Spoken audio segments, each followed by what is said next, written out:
Hello, everyone. Hi. Welcome.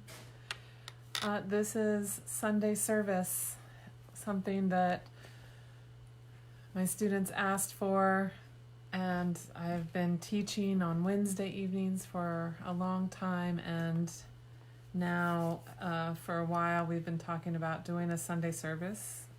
We had hoped that part of that could be in person with some of my patients and students, and now we're in, I think I am at least in week 3 of sheltering in place with one of my amazing students and her family. And how perfect for many of us who have done online services for a while. I've been leading individual, private support services for many years, and this past year started doing online community services like this. So I welcome you all today on a holy day for many, many in the world. Happy Easter to those of you celebrating. And I also want to honor all of the energies of all of time around this time of year right now. I mean, we are in a very, very powerful moment collectively and individually this spring, this week, this moment, and this is a powerful time of year every year. And focusing on those energies, focusing on spring energies, much less taking part in the various rituals that have surrounded this time of year's holy days for millennia. It has a different flavor to it this year, right? It's taking on a different perspective. And each of us has an opportunity, whatever your ways of celebrating the coming of spring, Christ's rebirth, Passover, Purim, Nowruz, Holi in India, Passover. This is a really powerful time. And this year may be a little more challenging for some of us for obvious and a lot of reasons. But what I wanted to talk with everyone about today is that all of us are honoring this time of year for different reasons, but there is a theme around this time of year and around every holy day that has ever been practiced around this time of year, to my knowledge. And, I just listed a few of them. But one of the overarching themes of right now is transition. Our historical stories and tales of major rescues of entire communities, of entire cultures. And if you look into Passover and Purim and Holi and why those holidays are celebrated, and certainly Christianity, rescue, resurrection, times of great shift, coming out of death, winter, the depths, and coming back to life, coming out of the ashes, Ash Wednesday. We are collectively right now at the time of year where we acknowledge rising from those ashes while we make major transitions, migrations, resurrections, where spring brings life out of death.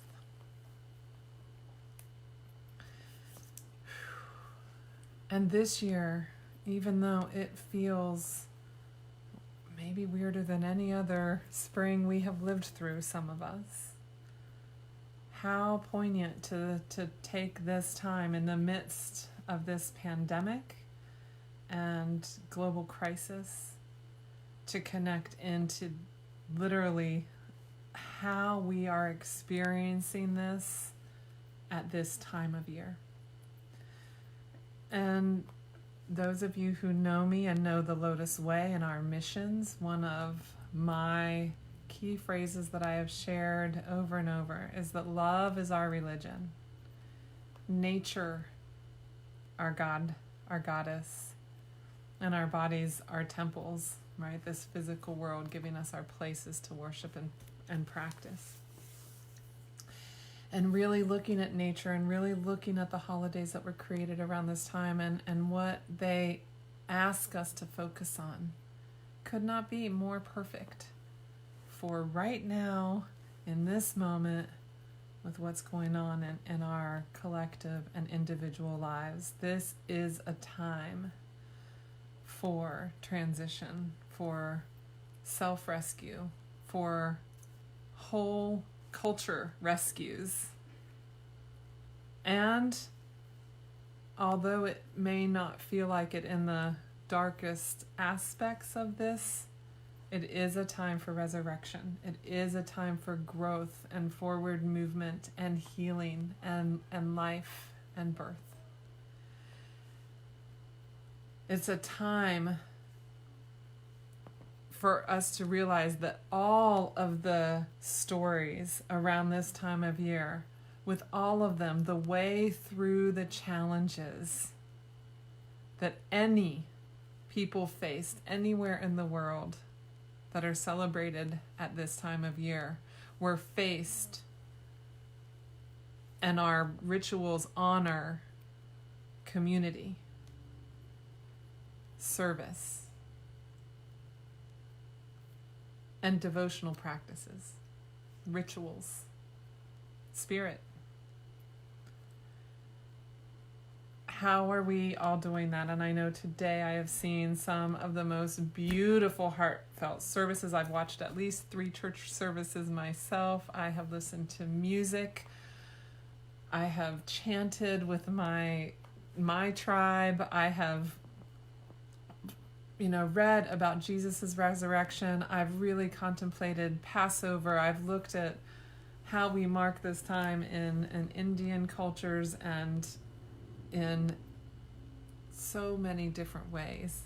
So beautiful, even in the midst of really hard times, to be able to tap in and go, wow, for thousands of years, people have been through the worst, the absolute worst. Go look up how holy came to be and how an entire culture had to rescue itself, and the helpers that had to come into play that led to a holiday that is celebrated by billions of people every year at this time of year.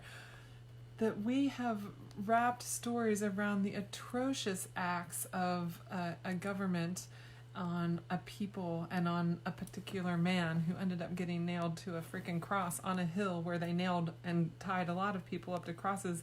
And what came of that? What type of tragedy, but unbelievable faith and practices and rituals and honorings and celebration. Passover, the Jewish people honoring and marking 9 days of the most powerful time where they had to make transitions to save the lives of everybody. It's just so powerful.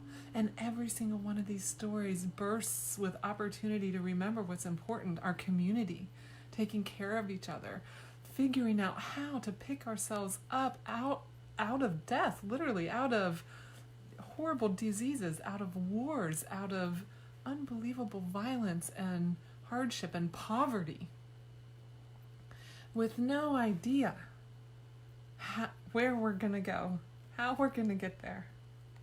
How long is it going to take? Some people have nothing in these stories, thousands of year old stories in every culture around the world.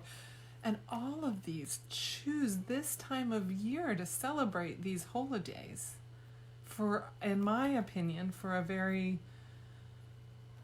important reason. I don't know if this was the time, if March, April was the time these things literally happened. Historically, that's questioned by historians.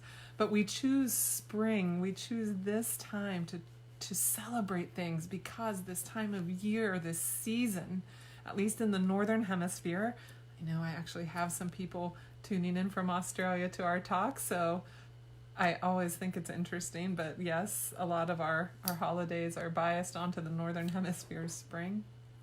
So, but the spring energy, what it calls in us, what it invokes, what nature does at this time of year is what we are being called to do.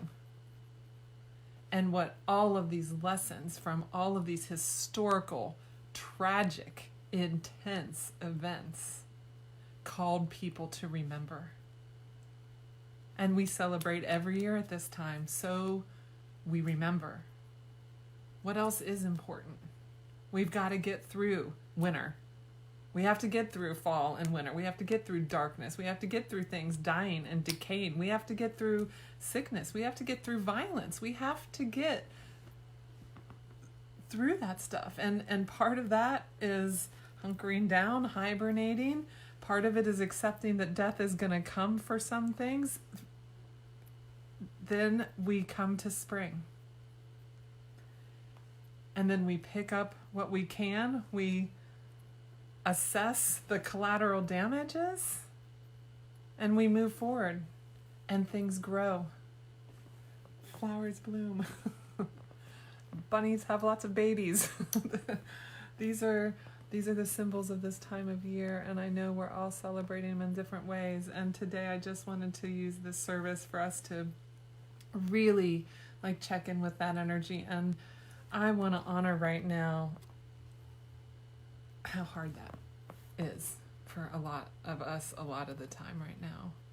This year is going to go down in world history as a major event. There's no way around that now. We'll be talking about this certainly for the rest of our lives and many generations to come. How we choose to individually and collectively work through this spring is setting the stage for how we and how many generations to come are going to grow from here. This is a powerful time of seed planting every year. But wow, this year. How many people are thinking of having gardens that may have been putting that off for a bunch of reasons? How many people are thinking and connecting in a different way right now? This is our opportunity. I get that it's a hard time. It's a really hard time. I have so many beautiful, patient students right now that I'm holding as we navigate fear and anxiety, depression, physical ailments that we, many of us carried into this time and now have to deal with in a different way, right? Accidents and injuries. You guys know I had an accident this week. Totally different experience dealing with it at this time and in this way. And I get how scary it is. I get how hard it is. And I know we're each having our own individual, collective, unique experiences that only each of us can try our best and process. So I came on today. It's Sunday, so I'll be here with you every Sunday. That's the reason I'm here. I'm here Sundays and Wednesdays, and we're going to connect. And I want to, yes, Sandy, hello, beautiful. We are living biblical times right now and mourning so many artists, so much going on. Yes, I feel it. I feel you. And it is so profound. So let's really take that in. And I want to offer my spring message, my Easter message, is that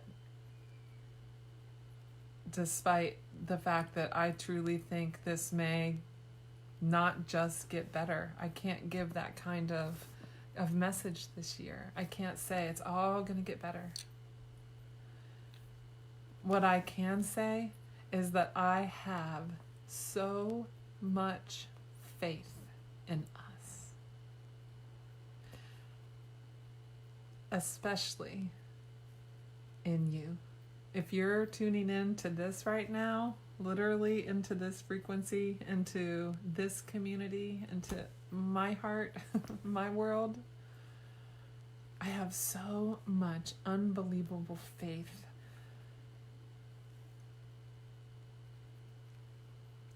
that we are amongst each other with such sincerity, such devotion, such desire to connect as community, to really tap in right now to figuring out how we align with each other, how we grow, and how we use our devotion and our practices to really, I'll be right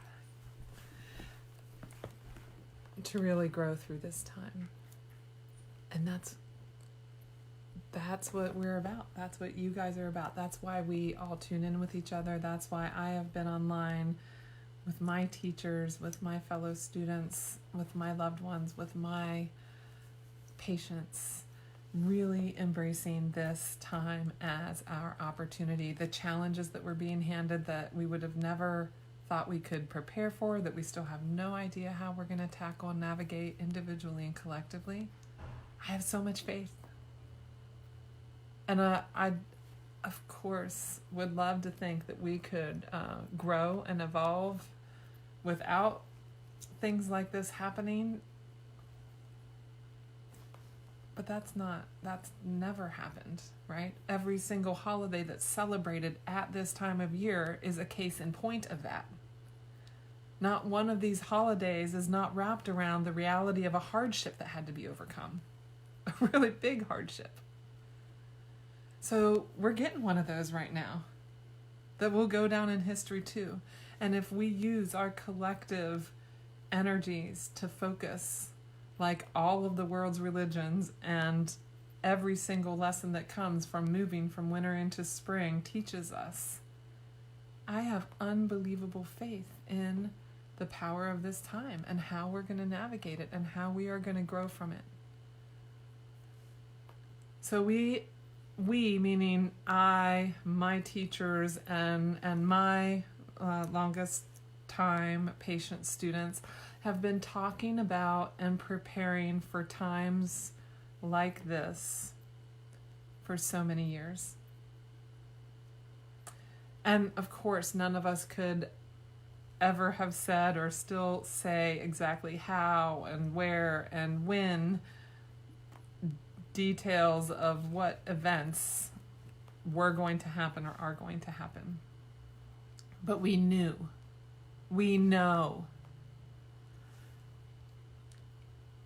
that some major upheavals were coming to wake us up and are coming to wake us up. And that we have needed to wake up more. We've known. Even if we didn't totally want to think we needed to wake up more faster, most of us have been on a path of going, we need to wake up, we need to get more conscious, we need to get more connected. We need to find more alignment with what's going on in this crazy, chaotic world. Need to find ways to navigate and flow through funky times. We need to figure out how to grow. And that is the only thing we need to be focusing on right now. Connecting our community. How do we, in a time where even people who often find it relatively easy to align right now because of stress and political divisiveness and on, are dividing, separating, arguing? No. Where can we connect? How can we align? How can we support each other? How can we grow from this? And only when life hands us some of our hardest times do we really start making these things a priority. So, although none of us would have wished this on each other or anyone, can we look at this time and the opportunities it presents? Can we look around us and honor the people who are helping each other in the most extraordinary ways? And can we figure out how to be one of those helpers? And if you need help, can you learn new ways to allow that support to come into your life? That's a hard one for me. I love being a helper. And I have gotten much better at receiving help thanks to the most persistent and best teachers and best friends and amazing family. Every one of us is going to need help right now. Every one of us. No one's getting through this without needing help. So how can we each figure out how to grow through this, how to be helpers and how to help each other? All of our energy can focus on this right now. How beautiful is that? The whole world can focus on that right now. It's about time.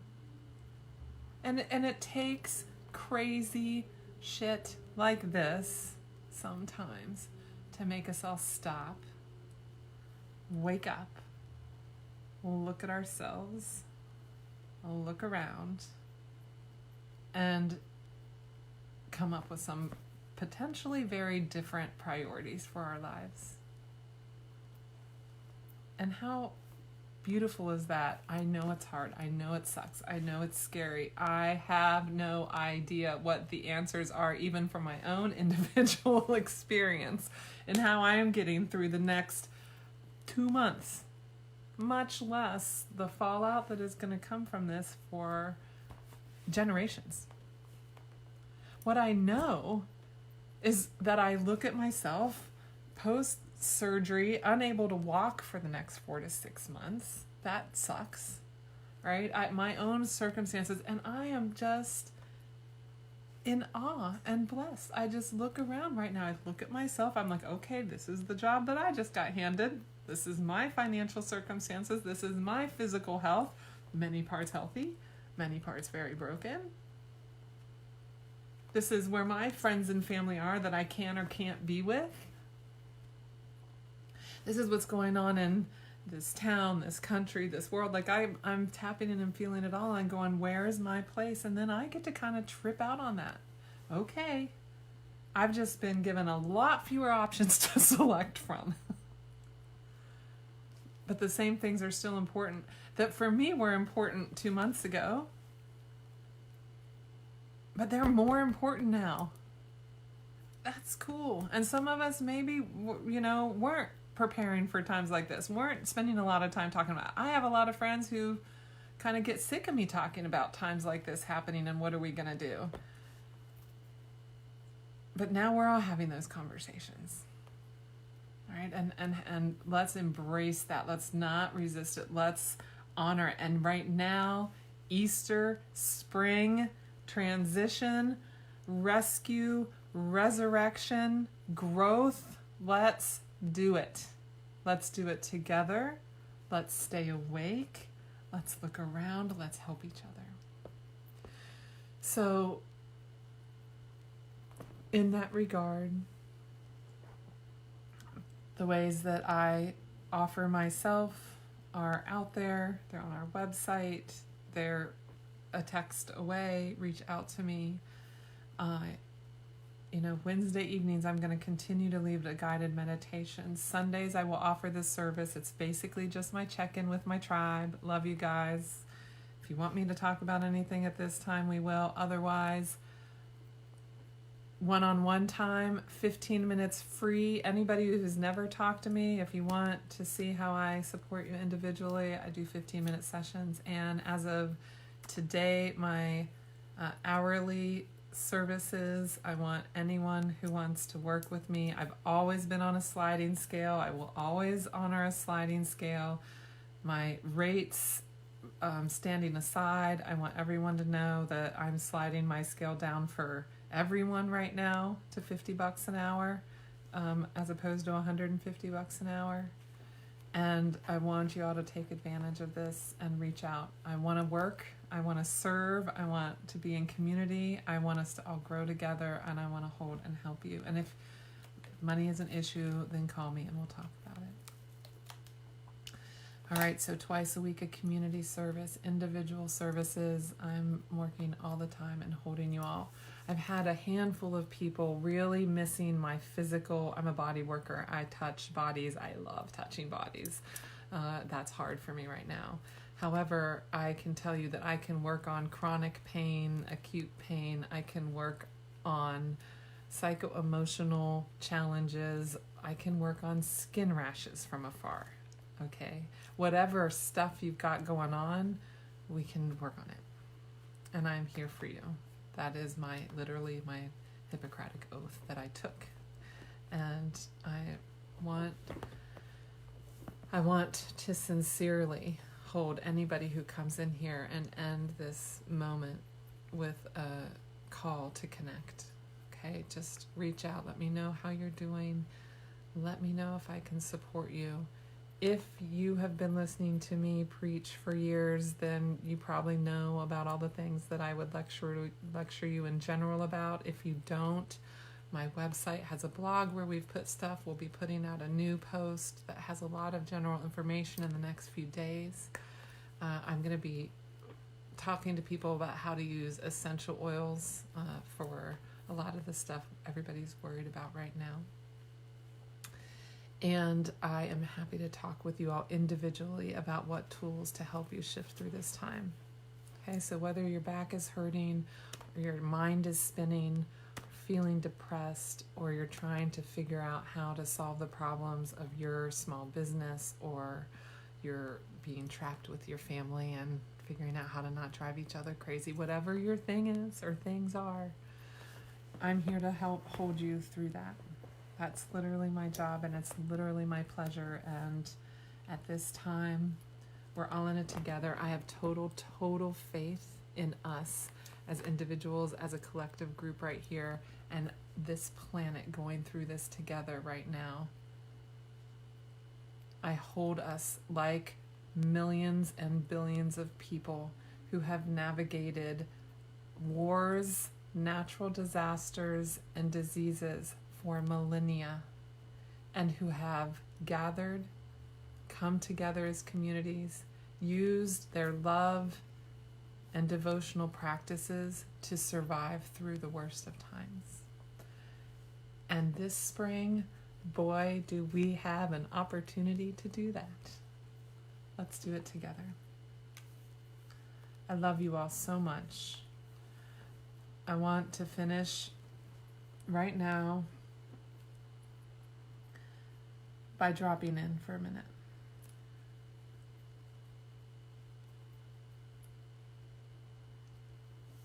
Just as I've been talking, you've been listening, and let's slow that down and drop into your body.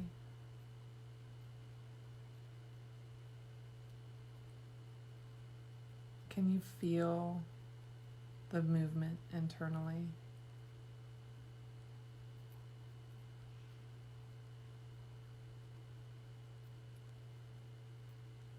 Slow it down.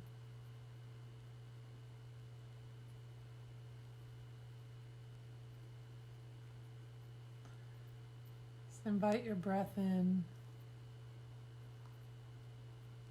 and relax a little more.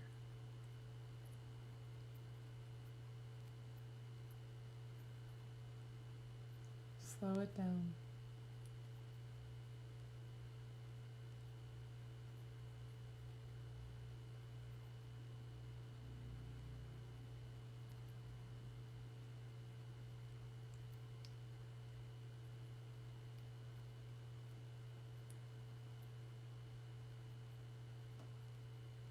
We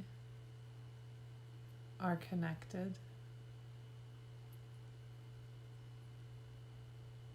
through the pulses and rhythms that you feel in the deepest place of yourself.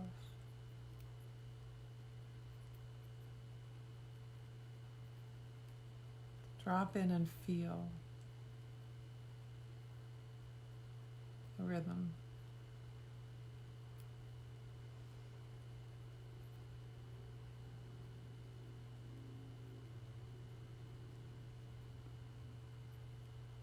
If you're having a hard time doing this, it's okay. Just stay with it. Breathe.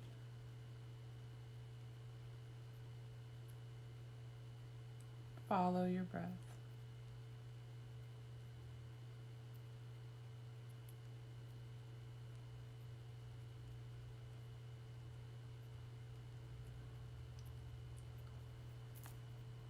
Tapping into this place, these places deep in us, where when everything else becomes external and we find this place in us.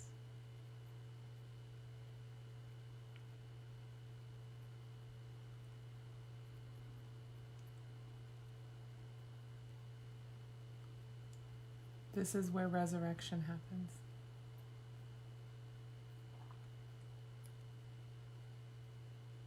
This is how we self-rescue.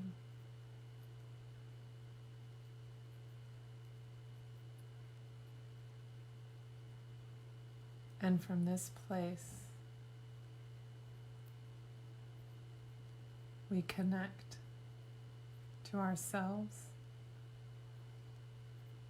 to God, and to each other.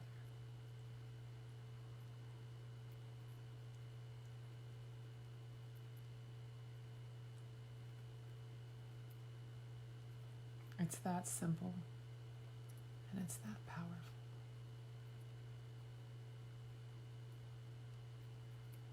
So let's come here. Let's be here now together.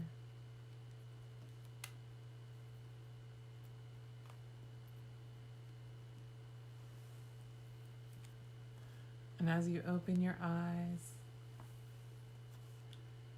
as you look either at me or who else has joined us, who else is around you, let's hold on to that place.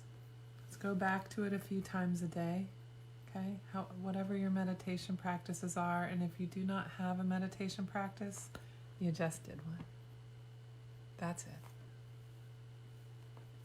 Okay? I can certainly give you a lot more tools and rules, but just coming into that place, feeling that from there, that's us planting the seeds that we need to grow through this spring, to get through this together. So community, service, devotion, practice, grow. I love you all. I'm here with every one of you. Please reach out. Happy spring, blessed Easter, the end of many holy days, and there will be many more to come. So let's all always return to the roots of these things, especially if they are important days in your life. Let's remember where they came from. Let's remember the lessons that they exist for us to learn from. Easter is a perfect one. God bless all of you. Thank you for joining me. If you're watching this on a recording, I hope that you had a beautiful, beautiful Sunday, albeit very different than maybe any of us would have imagined. I hope that this service helps you go out, put things in a bit of a different perspective, and truly figure out how to embrace the spring energies of this time and heal and serve and love and grow.